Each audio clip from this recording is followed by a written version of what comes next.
Ladies and gentlemen, boys and girls, we're gathered here today not just to mark the end of a school year, but to recognize a journey filled with challenges that stretched us, moments that defined us, and friendships that shaped us.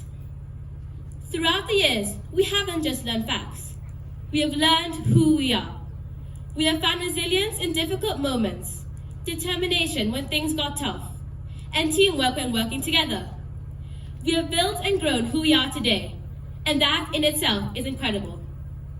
Now, on to a few facts and figures that have happened along the way. There have been exactly 157.5 complaints about their junior bathroom during dorm-free meetings. 6,578 cases of going to sand right before a swimming lesson because you suddenly feel sick. 0 cases of any person in your race caught playing games on their Chromebooks because we are model peoples and would never do such a terrible, appalling, horrifying deed. 8 times the intruder alarm has been set off accidentally by Ginny. Sorry, Ginny. 500 times we have not given spare HMCs back after inspection. Sorry, Miss Boyd-Moss. And now to the year 7s. Welcome to year 8. Also known as the year teachers will say, you are year 8, the top of the school. You should all behave better than this. But here's the secret. You'll survive. Not just survive, but thrive along the way. Every person will tell you this, but enjoy Pembroke while it lasts. It goes way too fast. Whatever year group you are in, one day this will be you, and you will be saying these exact same words. Remember to help others and be kind. It is amazing how your day can be made from an act of kindness. Stand up for what is the right thing. Be positive, be brave, and try new things. Do what is right, not what is easy. I cannot finish this speech without saying thank you to the people who have shaped our time at Pembroke. Thank you to our teachers. You believed in us, challenged us, and somehow remained patient with us. You put up with our excuses, whining and complaining, and got us through CE. For all the wisdom and encouragement, we thank you. And for the cahoots, of course. Thank you to the nurses for always keeping us healthy, and the house parents for being there for all of us. To our parents, guardians, and families, thank you. You reminded us to study, supported us in stressful moments, and guided us throughout our lives. You believed in us when we weren't sure we could succeed. And for that, we will always be grateful. So, I leave you with 2 words. Thank you. You have given me the best time of my life, and I will never forget my time as a Pembroke child. When I first started Pembroke in year 4, I never dreamed I would be up on this stage. Yet here I am. Thank you.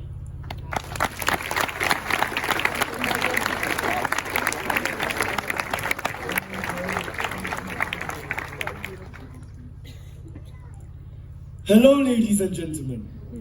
And do not worry, fellow pupils, speech day is almost over. I'll try and keep this short, especially for those of us sweating in this packed tent and dreaming of a cold beverage and freedom. I want to take a moment to look back on my time at this school. I joined in year 6, not as smart as I am now, and so much shorter. And I was bold. So bold, in fact, you could call me a solar panel. I thought I wouldn't fit in at first, but slowly things changed. I made friends, Avangani, and Pembroke worked its magic. I was fortunate to come to a school where I could make friends by simply being myself. Of course, I didn't survive those first few weeks of school alone. Miss Beatrice, the first lady I saw in the boys' dorms, thank you.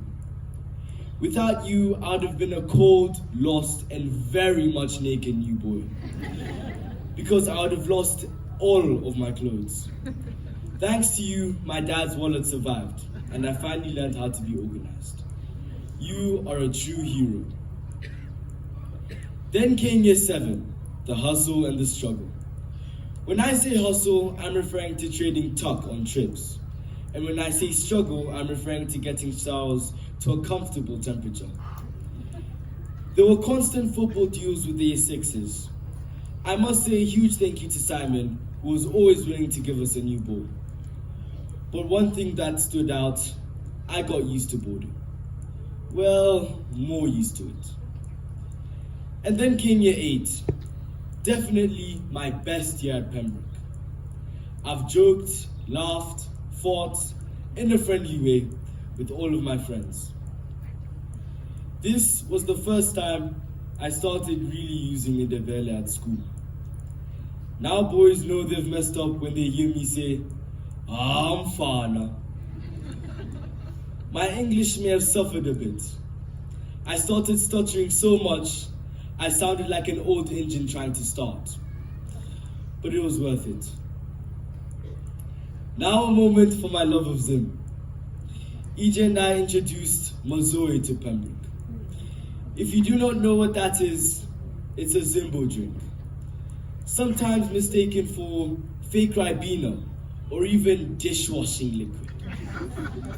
But any true Zimbo knows Mazoe is love.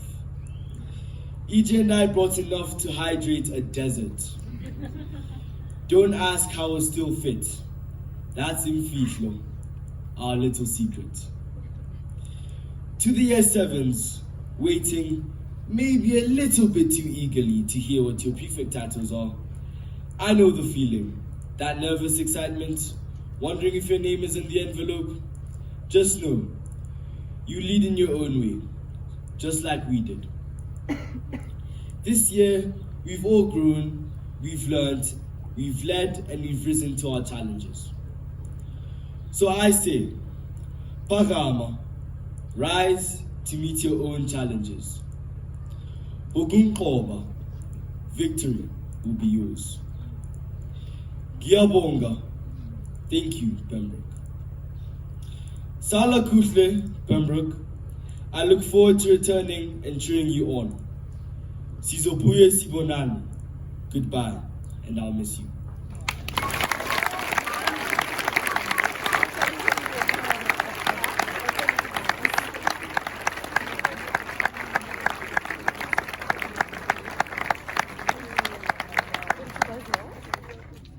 Next year's head girl will be Pepali Woods.